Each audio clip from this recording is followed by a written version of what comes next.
The crowd froze as smoke poured from Grace's pot, thick and alive, curling into faces that should have stayed in the ground. Voices of the dead filled the air, naming names, demanding truth.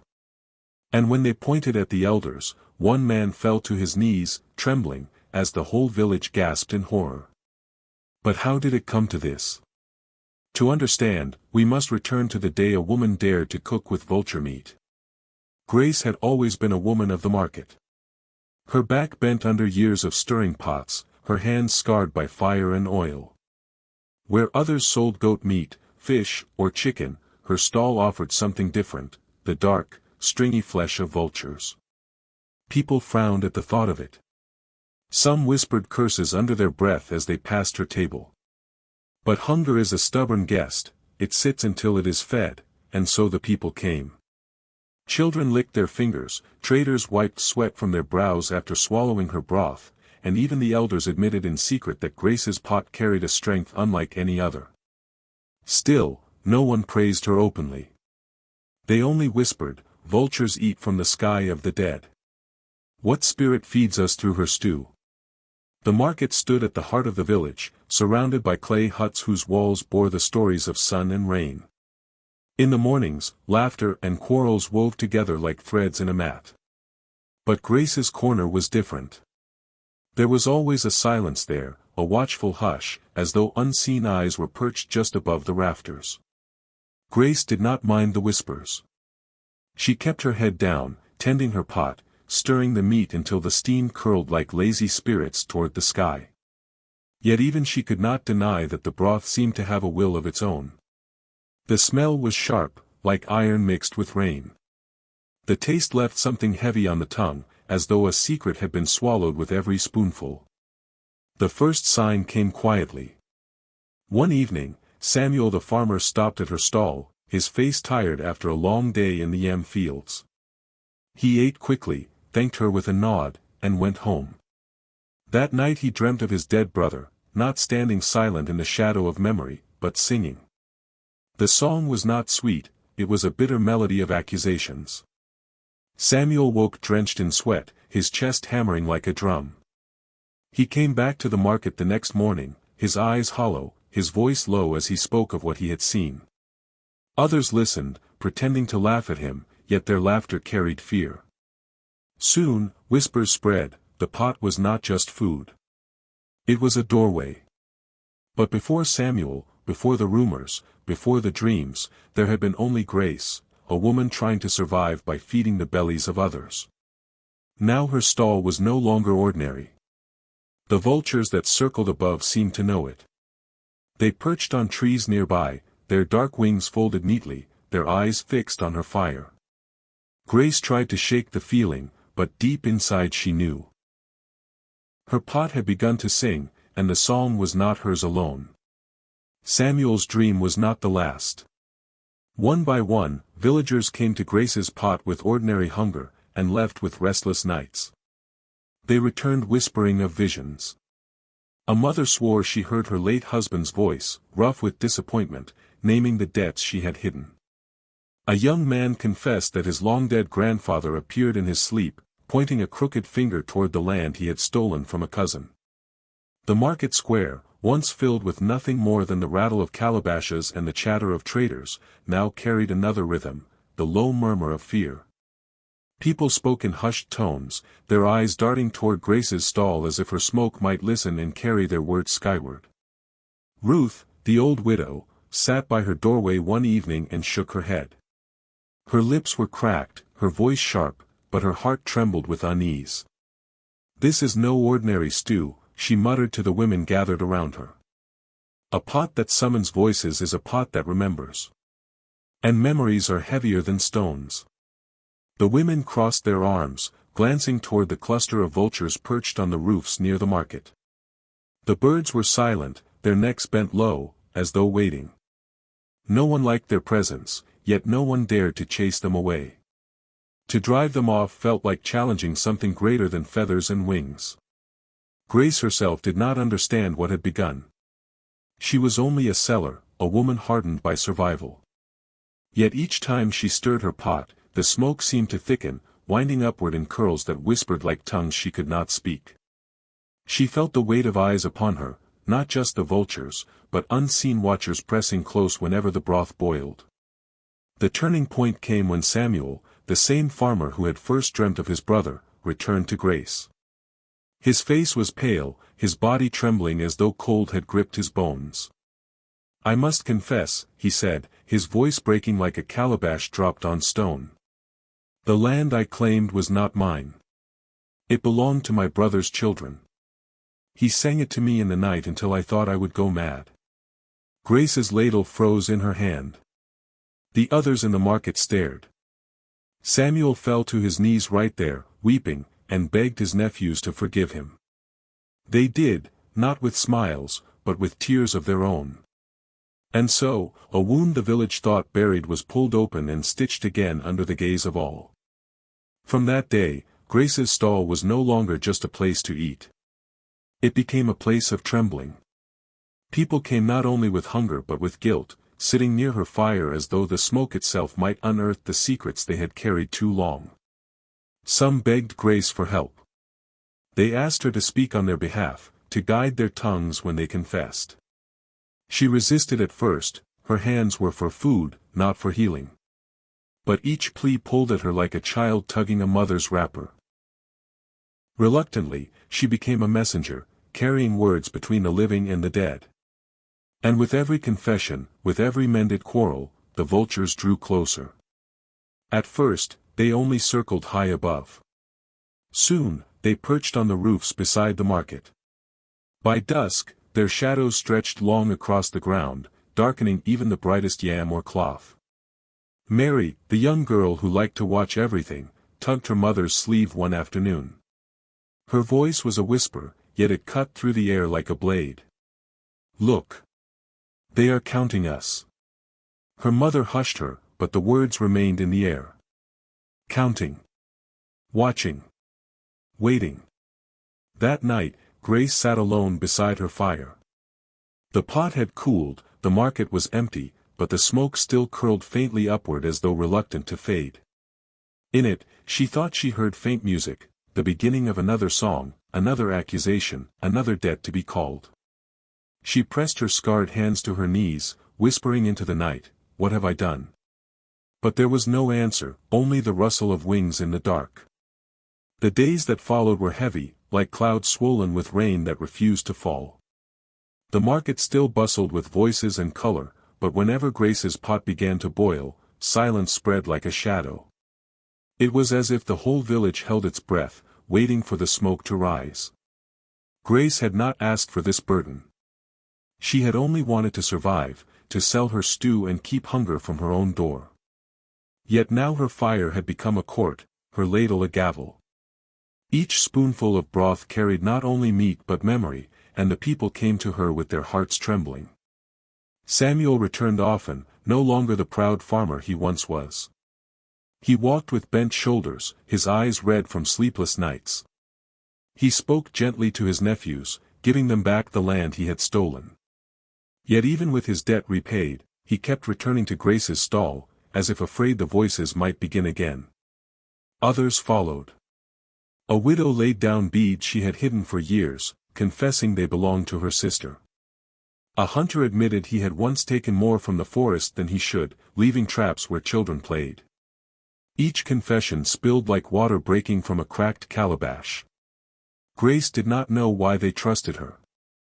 She had no magic words, no power beyond her pot. But when people knelt before her stall, she found herself guiding them, urging apologies, pressing for restitution, coaxing trembling tongues to say what pride had silenced. She became a mediator, though her own heart grew heavier with every secret. At night, she felt the price. Her fingers blistered from the fire, cuts burned raw across her palms. Sleep fled from her bed. When she closed her eyes, she saw smoke curling into faces she could not name. She began leaving small offerings by the crossroads at dawn, a bowl of water, a piece of bread, a handful of ash, tokens to appease whatever force lingered in the wings above her. The vultures were no longer distant. They perched boldly now, lining the roofs near the market, their wings folded like cloaks. They made no sound, yet their silence spoke louder than any cry. Children dared each other to throw stones, but their mothers pulled them back, whispering that stones thrown at vultures only return as stones against one's own head. Mary, the girl with wide, curious eyes, was the only one who looked at them without fear. One afternoon she stood in the square, pointing at the dark shapes above. "They are counting us," she said softly. "One by one." Her words sent a shiver through those who heard, for no one could forget them. Grace tried to push the thought aside, but she too had noticed. Each day the birds seemed to multiply. Each day the smoke from her pot grew denser, the voices clearer. What began as faint whispers were now songs that seemed almost human, weaving into the ears of anyone who stood close enough. And yet, the village changed. Old quarrels softened. Families long divided by greed or pride found themselves speaking again. The air felt cleaner, as if grudges that had clung like dust were being swept away. But peace came with its own fear. People began to wonder, what would the smoke demand next? Grace knew the answer before anyone else. She felt it in the marrow of her bones, in the ache that lingered in her body. The pot was not finished. The voices would grow louder. The debt still unpaid would come crawling out of the ground, hungry for light. One night, as she sat alone by her fire, she pressed her palms against the earth and whispered, "If this is the path I must walk, then let me walk it. But do not let the village drown me." Above her, wings rustled. The vultures shifted, their eyes glowing faintly in the firelight. They did not leave. They did not strike. They only waited, patient as the grave. And Grace understood, this was not the end of her burden. It was only the beginning. The festival of the new yam arrived with drums and color. The square bloomed with laughter, the air thick with roasted corn and palm wine. Women tied bright cloths around their waists, men beat rhythms on carved drums, and children darted between legs like restless birds. Yet beneath the music and cheer, there was unease. Everyone's eyes, sooner or later, turned toward Grace's stall. Her pot boiled at the center of it all, its smoke rising like a second drumbeat, steady and unyielding. The vultures, black against the sun, circled low. Their shadows swept across the ground, brushing over heads and shoulders like unseen fingers. Still, the people ate. Hunger and curiosity are stronger than fear, and the broth promised strength for the dances and songs of the night. At first, nothing seemed different. The dancers stamped, the flutes wailed, the crowd clapped. But as the evening deepened, the pot began to change. Its steam grew thick, curling upward in heavy clouds that refused to scatter. It clung to the air, wrapping the square in a restless haze. Then the voices began. They did not whisper this time. They sang. Loud, mournful, unrelenting. The voices of the dead rose together in a chorus that froze the dancers mid-step and silenced the drums. The square trembled with sound, a song of betrayal, a cry for justice, a demand that would not be silenced. People clutched their children, eyes wide with terror. Some fell to their knees, weeping. Others shouted for Grace to quench the fire, to throw out the pot, to stop the smoke before it swallowed them whole. But Grace could not move. The ladle trembled in her hand, her face pale, her breath caught like a bird in a snare. The voices grew sharper, clearer. They named names. Not Samuel. Not the widows. Not the young. They named the elders. They named a debt buried in silence, a betrayal committed long ago. The song carried one name above all others, Daniel. The old man staggered, his staff trembling in his grip. He had been the village's voice of wisdom, the one people bowed to in council. But now the dead tore away his silence, dragging into light the shame he had buried, land stolen, promises broken, a family cast into ruin so his own might prosper.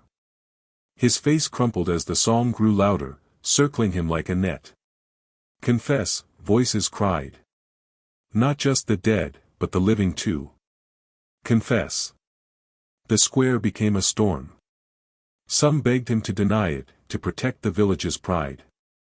Others demanded the truth. Daniel's knees buckled. He fell upon the earth, his body shaking. For a long moment he said nothing, his lips pressed shut as if they held back a flood. Then the dam broke. His voice cracked, spilling out his shame, his crime, his fear. Gasps spread like wildfire. Children clung to their mothers, men hid their faces in their hands, women wept openly. Grace stood frozen, her ladle still in her hand, her chest tight with the weight of it all. She knew then that her pot had never been about meat or hunger. It was about debts too heavy for the earth to hold in silence. When Daniel finished, his head bowed, the voices of the dead softened. The smoke lifted slowly, like a curtain drawing back from a stage. The vultures rose in one dark wave, wings beating heavy against the sky, and vanished into the distance. The square was left in silence. No drum, no flute, no song. Only the ragged breathing of a village that had just seen its own heart laid bare. Grace lowered her ladle, her hands trembling. She whispered to herself, though her words carried in the hush, "The dead will not sleep until the living confess." And all who heard knew it was true. When the voices faded and the vultures vanished into the horizon, the square lay hushed as though the earth itself held its breath. The drums were silent, the dancers stilled, the children pressed close to their mothers. Even the air seemed emptied, as if the festival had been stolen mid-song. Daniel knelt in the dust, his shoulders bowed, his staff fallen beside him. His confession hung heavy in the space between breaths. The people who had once looked to him for guidance now saw only a frail man crumbling under the weight of his own shadows. Yet no one moved to strike him. No stones were raised, no hands lifted in anger. The shame was punishment enough. Slowly, restitution was demanded. Land was returned, promises restored, the family wronged brought forward to receive what had been denied them. Tears flowed freely, not just Daniel's, but the village's. For every secret named that day, a scar was torn open, yet the healing began at the same time. Grace stood by her stall, her pot empty at last. The fire crackled weakly, but she did not stir it. She felt older, her back heavier, her spirit hollowed. She had become the voice of a bridge she never asked to build. Each confession had taken something from her, a piece of her strength, a slice of her peace. Now, though the pot was quiet, she knew its song had already shaped her life forever. That evening, as the villagers drifted back to their homes, no laughter rose. Only the sound of footsteps on dry earth, and the occasional sob of someone too tired to hold back grief. Mothers hushed their children, not with scolding but with trembling arms. Men walked with lowered eyes, as though afraid to look at one another lest another secret spill out. But something else stirred beneath the grief, a fragile calm, like the first cool wind after rain. Old quarrels had been ended, stolen things returned, wrongs mended under the eyes of all. The cost had been great, but silence no longer sat like a stone on the village's chest. Grace returned to her small hut that night, her body aching from more than labor. She sat by her hearth, staring into the dark pot. The ashes inside glowed faintly, whispering of all that had passed. She pressed her hands together, scarred and trembling, and whispered, "If peace has come, let it stay. If this is my burden, let me carry it. But do not let it fall on the innocent." She did not know if anyone heard. Yet as she spoke, a soft breeze stirred the leaves outside, and for the first time in many nights, no wings rustled overhead. The days that followed were quieter.